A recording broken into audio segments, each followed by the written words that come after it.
Hello everyone, I am Gul Mehak and I welcome you all to this week's Premix for Polity। तो जो हमारा pattern पिछले premix में था वही पैटर्न पे कंटिन्यू करेंगे।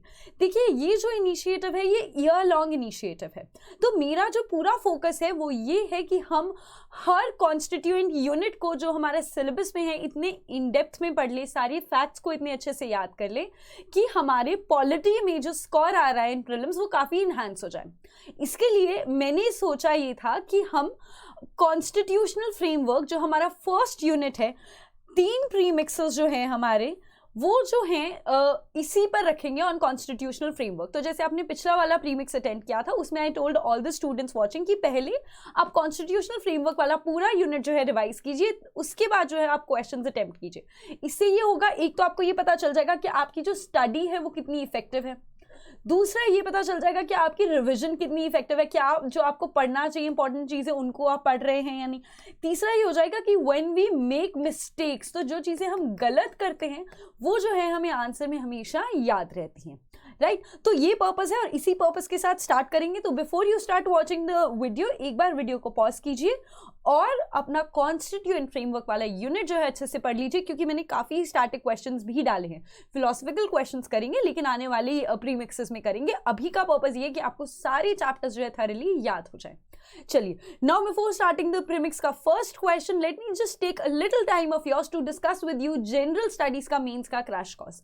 सो what sleepy classes is done is crash course जो है हम आपको मेंस का दे रहे हैं। देखिए प्रीलिम्स और मेंस की तैयारी में काफ़ी ज़्यादा फर्क होता है एंड द इंटायर डिफरेंस जो है वो ये हो जाता है कि how to tell your mind to start brainstorming, because when we are reading in the prelims we are reading in a particular format and when it comes to your mains examination brainstorming जो है वो बहुत ज़्यादा required है। Answer writing practice, consistency, knowing writing format, presentation structure, everything matters. So for that we have a general studies mains crash course. You can reach out at this number. We are providing you subject wise content, we are also providing you structure and content and question and answer format में ही all the 300 plus important topics will be covered.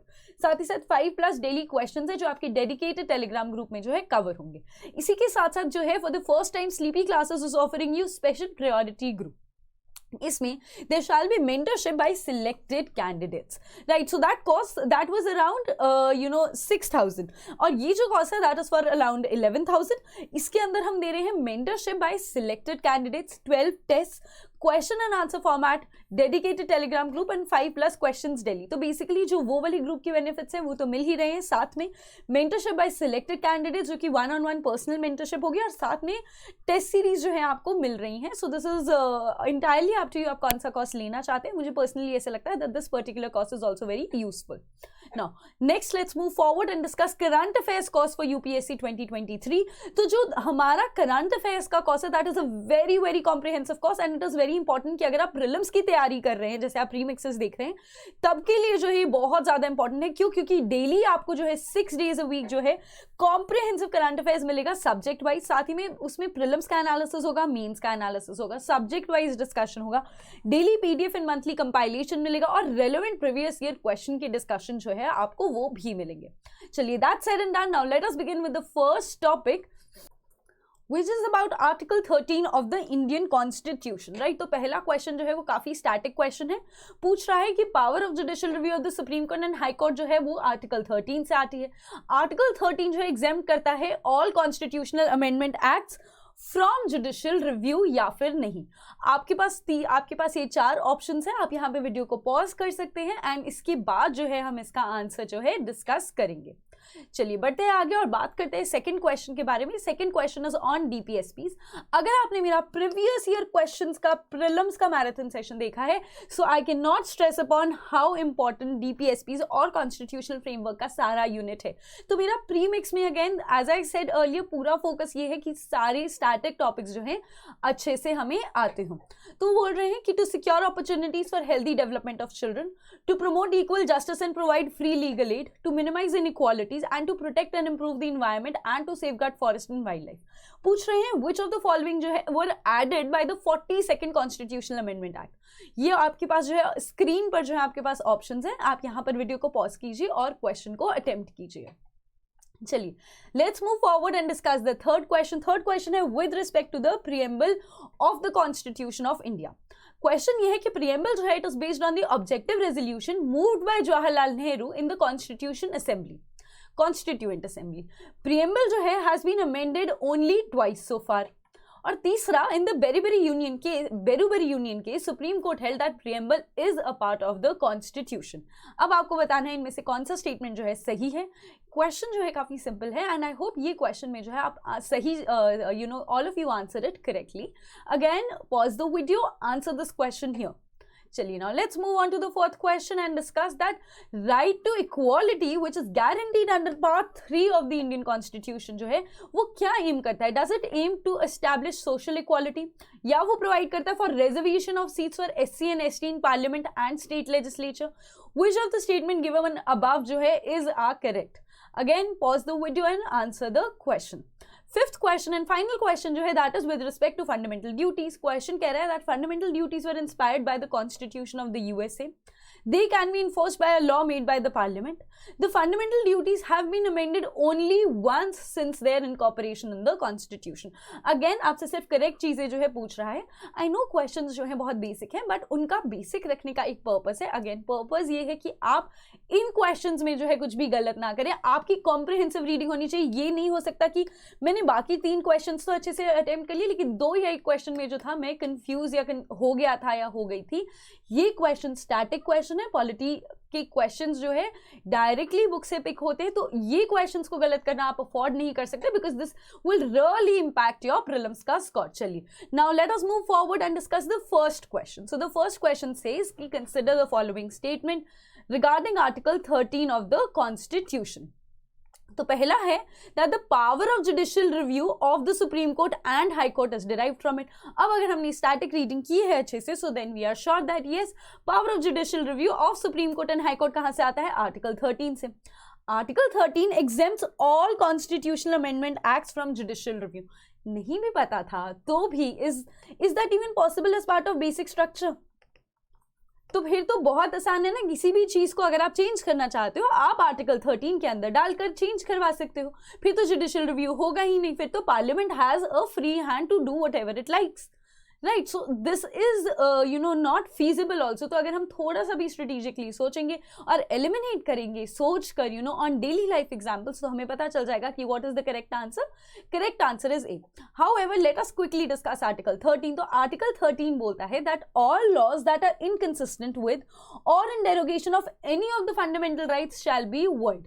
In other words वो क्या provide करता है? Doctrine of judicial review. और कहां मिलता है doctrine of judicial review?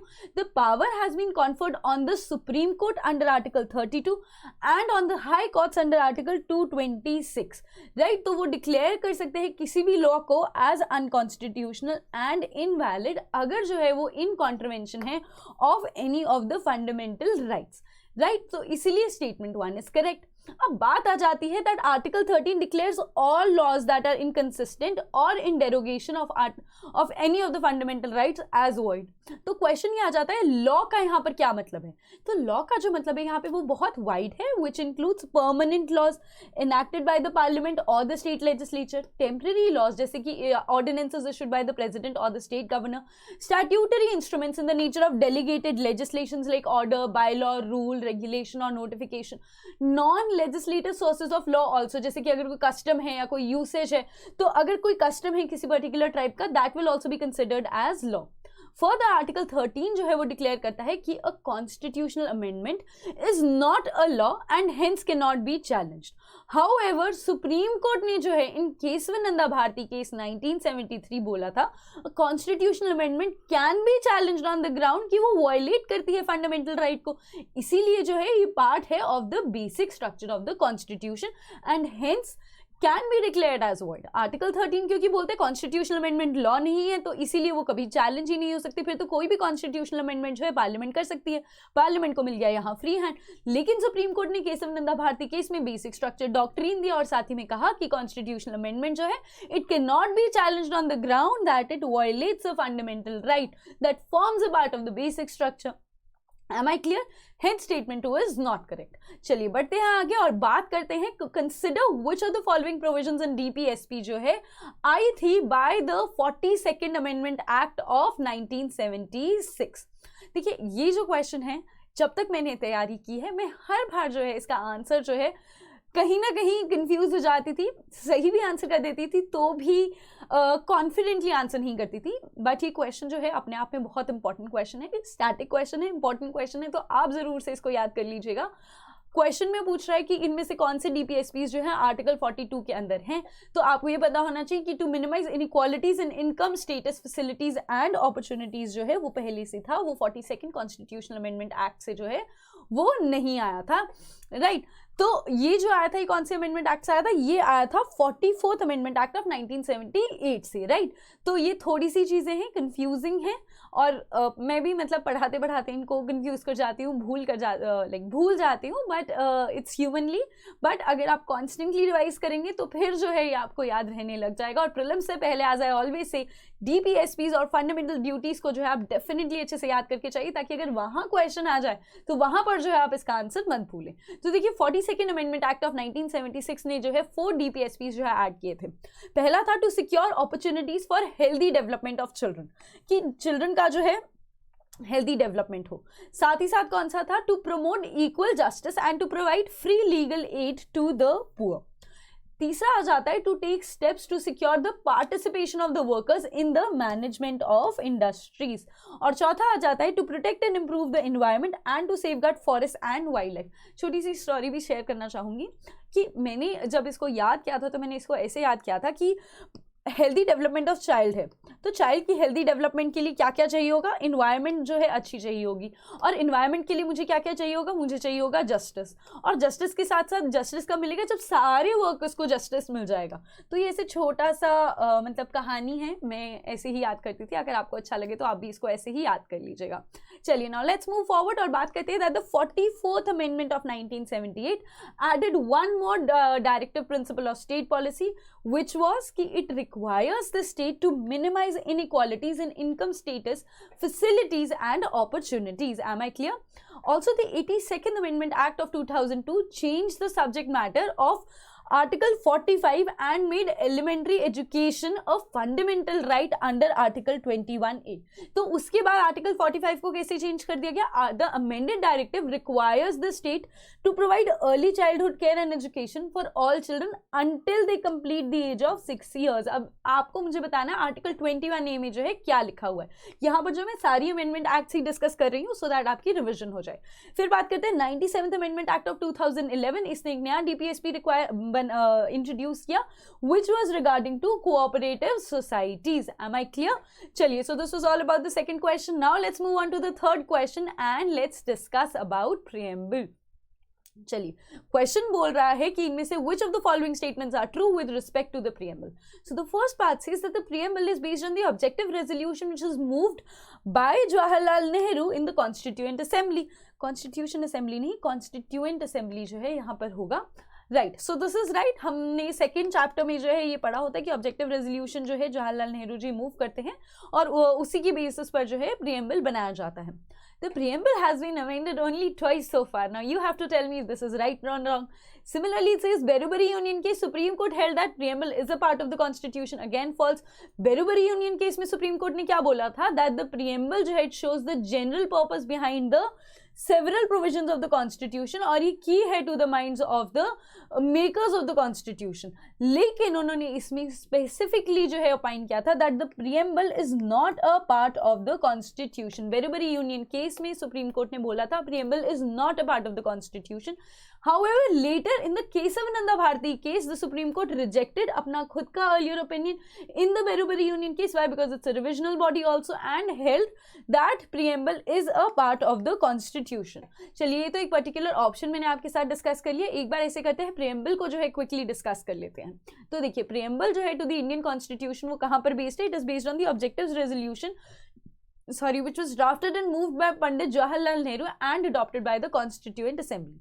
4 ingredients होते हैं of the preamble. Source of authority बताता है, right? Nature of the Indian state बताता है, objectives of the Constitution बताता है, and date of adoption बताता है, which is November 26, 1949. फिर हमने बात कर लिया कि Berubari Union case में जो है बताया गया था preamble is not a part of the Constitution. Kesavananda Bharati case में जो है इसको चेंज कर दिया गया था। सुप्रीम कोर्ट ने जो है ये बोला है that the basic elements or the fundamental features of the constitution as contained in the preamble cannot be amended as per under article 368, मतलब ये constitutional amendment act से जो है हम इसको नहीं कर सकते।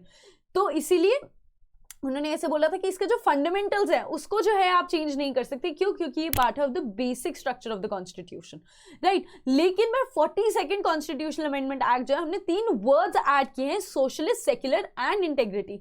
ये इसीलिए ऐड हो सकते हैं क्योंकि जो प्रीएम्बल का बेसिक अंडरलाइन फंडामेंटल है कि हमारी कंट्री एक सेक्युलर कंट्री है, एक सोशलिस्ट कंट्री है, जो हमने ऑब्जेक्टिव रेजोल्यूशन, जो अभी हमने 4 इंग्रेडिएंट्स या कंपोनेंट्स पढ़े थे कि जो nature of the Indian state हो वो sovereign, socialist, secular, democratic republic हो। तो अगर justice, liberty, equality and fraternity हो तो देखिए ये है letter and spirit of the Preamble.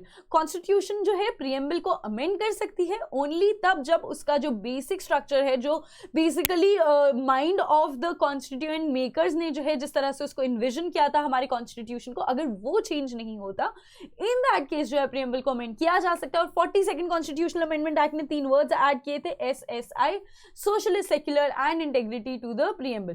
तो और ये जो अमेंडमेंट थी इसको सुप्रीम कोर्ट ने क्या बोला था, this was held to be valid. इसीलिए स्टेटमेंट 2 जो है is not correct, only 42nd constitutional amendment act ने जो है एक बार जो है प्रीएम्बल को अमेंड किया है। चलिए अब बात करते हैं 4th क्वेश्चन के बारे में, which is about right to equality guaranteed under part 3 of the Indian constitution.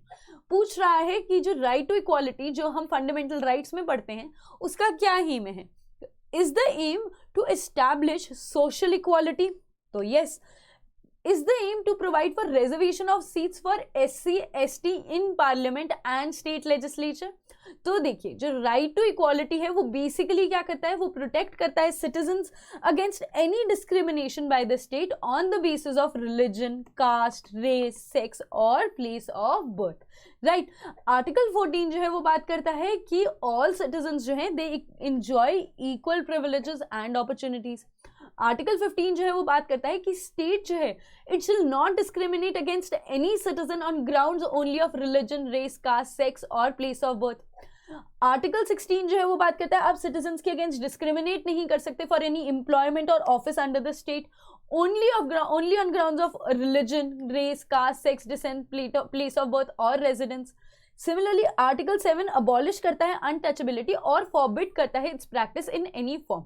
तो अगर यही 3 आर्टिकल्स जो हैं हमें याद होंगे तो, और अगर एक बार आर्टिकल 18 भी देख लें कि वो अबॉलिश करता है ऑल टाइटल्स नेशनल और foreign which create artificial distinction in social status. तो अगर ये 4 आर्टिकल्स जो है हमें याद हो तो हमें फर्स्ट स्टेटमेंट तो जो है पूरा क्लियर हो जाना चाहिए कि it aims at establishing social equality. तो right, it does aim at establishing social equality, right. और दूसरा आ जाता है, 1 सेकेंड, राइट, दूसरा आ जाता है हेंस राइट टू इक्वालिटी जो है it aims at an end aims to end social discrimination and establishing social equality. दूसरा आ जाता है कि आर्टिकल 334 ऑफ द कॉन्स्टिट्यूशन जो है वो ले डाउन करता है provisions of the constitution regarding reservation of seats for SCs and STs and the representation of Anglo Indian community bye nomination, right. तो वो फंडामेंटल राइट्स अंडर पार्ट 3 का जो है वो पार्ट नहीं है, अदरवाइज अंडर आर्टिकल 334 जो है वो डेफिनेटली वैलिड है। सिमिलरली ये वाला जो करंट अफेयर्स है ये न्यूज में भी बहुत ज्यादा आपको पता होना चाहिए कि अभी एंग्लो इंडियन कम्युनिटी की जो रिजर्वेशन है वो जो है खत्म कर दी गई है। तो अब एंग्लो इंडियन कम्युनिटी की जो नॉमिनेशन की जाती थी 2 seats in the Lok Sabha by the president and 1 in the this thing by the governor, वो जो है वो खत्म कर दिए गए हैं। Am I clear? तो ये वाला current affairs is also very important and I hope that you read it properly already. चलिए बढ़ते हैं आगे और बात करते हैं। चलिए now let's move forward and discuss the 5th question. तो बात करते हैं अबाउट फंडामेंटल ड्यूटीज। तो बोल रहे हैं दैट द फंडामेंटल ड्यूटीज जो हैं they are inspired by the constitution of USA, they can be enforced by a law made by the parliament. The fundamental duties have been amended only once since their incorporation in the constitution. तो again पहली बात है कि fundamental duties were inspired by the constitution of USA। देखिए US का जो constitution है वो ऐसा है ही नहीं कि वो फंडामेंटल ड्यूटीज को इन्फोर्स करवाए। कैसा कॉन्स्टिट्यूशन है जो फंडामेंटल ड्यूटीज को इन्फोर्स करवाता है? वो USSR का कॉन्स्टिट्यूशन है, राइट। जापान में भी जो है it is the only democratic country जहां पर जो है ये है, राइट। तो आइडिया जो फंडामेंटल है अगर वो क्लियर होगा तो पहला स्टेटमेंट तो जो है अपने आप से एलिमिनेट हो जाना चाहिए कि यूएसए का कॉन्स्टिट्यूशन, यूएसए एक डेमोक्रेटिक कंट्री है, वो जो है स्टेट को एम्पावर करती है कि वो लोगों को बहुत कुछ दे, लेकिन लोगों से फंडामेंटल ड्यूटीज जो है वो नहीं मांगती है। वो चाइना, यूएसएसआर जो सोशलिस्ट नेशंस हैं उनमें जो है ज़्यादा कॉन्सेप्ट है इस चीज़ का। Japan is the only democratic country except for India जिनका जो है ऐसा सोचना है कि हमें ऐसा करना चाहिए। फिर आता है कि they can be enforced only by a law made by the parliament. They only नहीं है, sorry, they can be enforced by a law made by the parliament. हाँ, इसका एग्जाम्पल दीजिए, इसका एग्जाम्पल हो जाएगा जैसे कि wild life protection act, right. तो अगेन ये जो एक्ट है ये बेसिकली एक फंडामेंटल ड्यूटी को क्या करवा देता है, इन्फोर्स करवा देता है। इसी के साथ साथ वो बोलते हैं fundamental duties have been amended only once since their incorporation in the constitution. ये बात भी जो है बिल्कुल सही है। अब क्विकली जो है फंडामेंटल ड्यूटीज को रिवाइज कर लेते हैं। तो इन 1976 सरदार स्वरण सिंह कमेटी जो है वो कॉन्स्टिट्यूट की गई थी to make recommendations about fundamental committees. तो जो कमिटी थी द सरदार स्वरण सिंह कमेटी, इसने सजेस्ट किया था incorporation of 8 fundamental duties in the constitution. फिर 42nd कॉन्स्टिट्यूशनल अमेंडमेंट एक्ट में जो है बेसिकली 10 फंडामेंटल ड्यूटीज को जो है इनकॉर्पोरेट करवाया। नए पार्ट में करवाया गया part 4A to the constitution, और एक नया आर्टिकल था article 51A which for the first time specified a code of 10 fundamental duties. The fundamental duties कहाँ से इंस्पायर्ड है, from the constitution of USSR. और न्यू फंडामेंटल ड्यूटी ऐड हुई थी 86th कॉन्स्टिट्यूशनल अमेंडमेंट एक्ट में, जिसमें बोला था provide opportunities for education to his child और what between the age of 6 and 14 years. Below the age of 6 तो हमने डीपीएसपी में देख लिया था, और यहाँ पर क्या आ जाता है, between the age of 6 and 14 years, right. 86 constitutional amendment act से आई थी। और द फंडामेंटल ड्यूटीज जो है इसीलिए have been amended only once since their incorporation. So this was all about your static premix. I hope you answered all the questions correctly. और अगर नहीं आंसर किए हैं जैसे वो DPSP वाला क्वेश्चन, या फिर अगर आपको कुछ भी एक्स्ट्रा इन्फॉर्मेशन मिली है, जैसे आई टोल्ड यू कि एंग्लो इंडियंस की अभी जो रिजर्वेशन है वो खत्म हो गई है। पहले 2 जो थे एंग्लो इंडियंस वो nominated in the Lok Sabha, 1 was nominated in the state legislative assembly. अगर आपको ये सेशन और भी अच्छा चाहिए, और भी ऐसे सेशन जो आपको चाहिए, या आपको इसमें कुछ ना कुछ चेंजेस चाहिए, मॉडिफिकेशन चाहिए, आप मुझे जो है कॉमेंट सेक्शन में ये सब कुछ बता सकते हैं। Also do let me know your final score. Thank you.